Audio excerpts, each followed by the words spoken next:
లేకపోతే ఒక ఫీలింగ్ ఉండేవాళ్ళు ఉంటారు కదా, వాళ్ళు మనకి ఎన్నో అసలు మనల్ని ఎంతమంది స్పందిస్తారో చూద్దాం, పోతే పోయిందో 10,000 నామినేషన్కే కదా అనుకునేసేవాళ్ళు వాళ్ళు అంతమంది ఉంటారు. అందువల్ల పెద్దగా ఇదేం కాదు అది.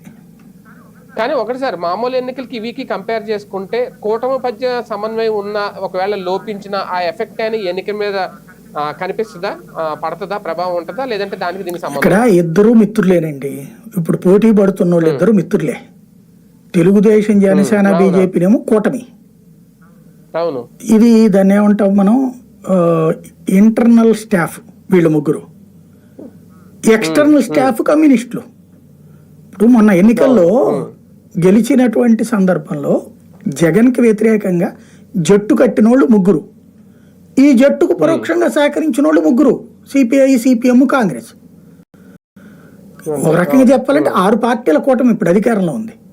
ముగ్గురు పదవులు అనుభవిస్తున్నారు, ముగ్గురు సహకారంతో ఎంజాయ్ చేస్తున్నారు. మీరు చూడండి, మామూలుగా అయితే కనుక జగన్ టైంలో యాజిటేషన్ చేసిన కమ్యూనిస్టులు పేదల కోసమని, ఇప్పుడు విద్యా దీవెన, ఫీజు రియంబర్స్మెంట్ ఇట్లాంటి వాటికి సంబంధించి అదే అమ్మఒడి రాకపోతే ఏమైనా యాజిటేషన్ చేశారా?